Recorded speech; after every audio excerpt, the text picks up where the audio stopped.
C'est une rencontre qui s'est faite il y a un peu plus de 2 ans et demi. Philippe Cyrulnik, directeur du CRAC, est venu me proposer ce sujet. Bien sûr, le corpus d'artistes n'était pas complètement arrêté, loin de là.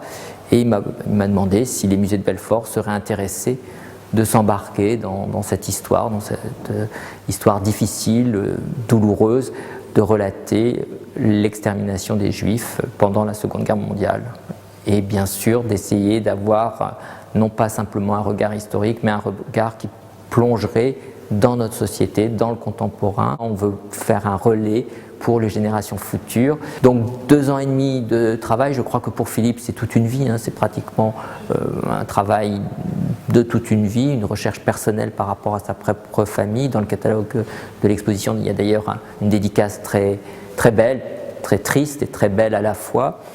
Pour ma part, c'est un peu différent. J'ai travaillé sur les artistes allemands en exil en France de 1933 à 1945. Donc, évidemment, j'ai aussi croisé des artistes comme Otto Freundlich, Félix Nussbaum, qui présents dans l'exposition, qui ont été exterminés en camps de concentration, respectivement à Lublin-Majdanek et l'autre à Auschwitz-Birkenau. La Tour 41, le musée des Beaux-Arts, c'est plutôt les disparus et les survivants et les traumatisés. On a cette espèce de messianisme aussi qui se distingue très nettement dans cette exposition, enfin en tous les cas dans cette partie. À l'école d'art Gérard Jacot à la cantine, c'est plutôt comment les graphistes, les dessinateurs et la bande dessinée s'est emparée des camps de concentration et des camps d'extermination à travers 2 exemples, et l'expo est articulée à travers ces 2 exemples. D'une part, Kishka avec 2e génération, et de l'autre un très bel ouvrage de Mina Véry qui s'appelle Dora.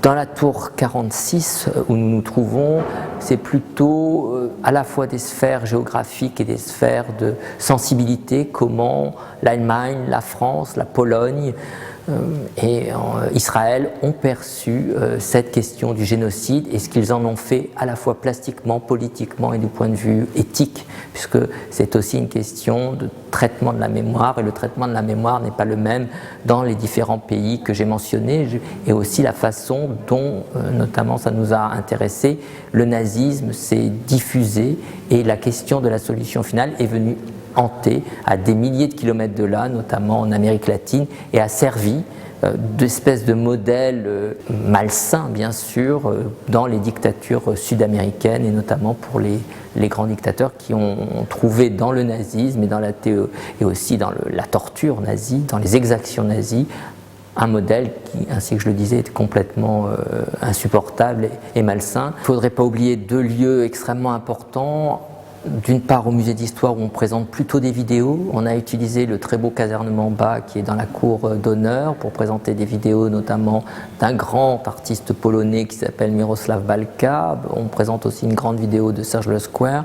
Effectivement, à la Galerie du Granit, qui est une sorte de résumé de l'exposition Retour sur l'abîme, avec un grand mur d'images appelé comme ça par l'artiste Colette Ivrard, et une vidéo que je trouve assez exceptionnelle de Yael Bertana qui avait été présentée au Luciole en Avignon. L'exposition était prévue initialement jusqu'au 10 janvier et devant l'intérêt et l'investissement à tous les sens du terme pour cette exposition, on a décidé de la prolonger jusqu'au 7 février, mais cette prolongation ne pourra avoir lieu qu'à Belfort, c'est-à-dire au musée d'histoire, à la Citadelle, bien sûr à la tour 41, au musée des Beaux-Arts et à la tour 46.